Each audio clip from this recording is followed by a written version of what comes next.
स्वयंपाकात स्वादाची जान, डीएम मसाले तुमच्या घराची शान. छत्रपती शासन महिला गृह उद्योग कबनूर इचलकरंजी घेऊन येत आहेत अस्सल परंपरेची मराठमोळी चव म्हणजेच डीएम मसाले. मटन मसाला, चिकन मसाला, धणे पावडर, गरम मसाला, बिर्याणी मसाला, तिखट चवदार मसाले आणि चटणी म्हणजेच डीएम मसाले.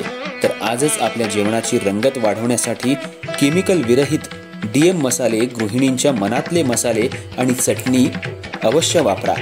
डीएम मसाले महिला बचत गटाद्वारे करणारे स्वच्छ माफक दरामध्ये म्हणजेच डीएम मसाले.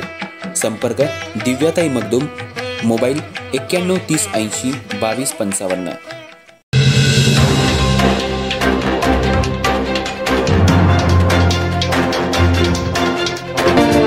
नमस्कार, मी तेजस्विनी मगदूम.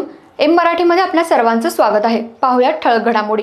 इचलकरंजी शहरातल्या विविध कामगार संघटनांनी संयुक्त कृती समितीच्या वतीनं कामगारांच्या हक्कांवर गदा आणणाऱ्या केंद्र सरकारच्या 4 नवीन श्रमसंहितांचा तीव्र विरोध करत नवीन श्रमसंहिता रद्द करून जुने 29 कामगार कायदे पुन्हा लागू करावेत या मागण्यांसाठी आज प्रांताधिकारी कार्यालयावर धडक मोर्चा काढून निवेदन देण्यात आलं. 4 श्रमसंहिता लागू होण्यापूर्वी 45% कारखाने या कायद्याच्या बाहेर होते. आता 70% कारखाने फॅक्टरी ऍक्टच्या कायद्याबाहेर जाणार आहेत. म्हणजे 55 ते 60% कामगारांच्या नोकरीवर याचा परिणाम होणार आहे. त्याचबरोबर कोणताही कारखाना बंद करताना तिथं 100 कामगार असतील असा कारखाना बंद करण्यासाठी सरकारची परवानगी घ्यावी लागत होती.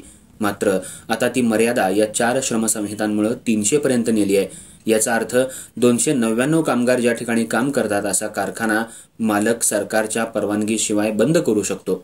त्या कारखान्यातील कामगारांना मालक कामावरून कमी करू शकतो. त्यामुळं या कायद्यामुळे कामगारांच्या बाबतीत सरकारचे कोणतेही नियंत्रण राहणार नाही. मालक मात्र त्यांचा गैरफायदा घेणार आहेत. तसंच ईएसआयचा कायदा लागू होता, मात्र आता ती मर्यादा सुद्धा 20 केलेली आहे. त्याच्यामुळे मालकाच्या मनात आलं तरच फंड आणि ईएसआय कायद्याचा लाभ कामगारांना मिळणार आहे.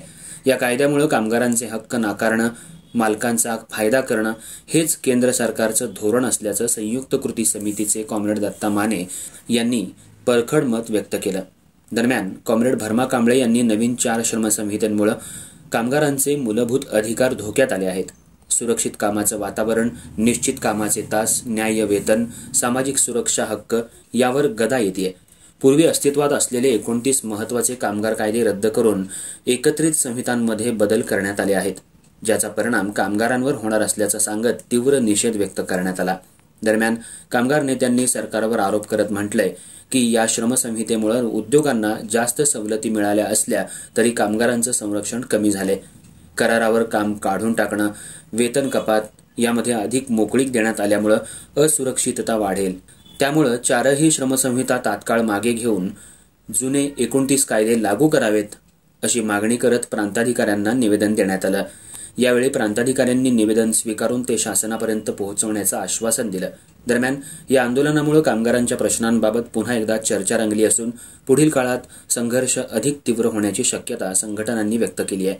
यावेळी कॉम्रेड आनंदा गुरव, कॉम्रेड सुनील बारवाडे, कॉम्रेड हनुमंत लोहार, कॉम्रेड दत्ता माने, कॉम्रेड नूर मोहम्मद बेळकुडे, शामराव कुलकर्णी, राजेंद्र निकम यांच्यासह कामगार वर्ग मोठ्या संख्येनं उपस्थित होता.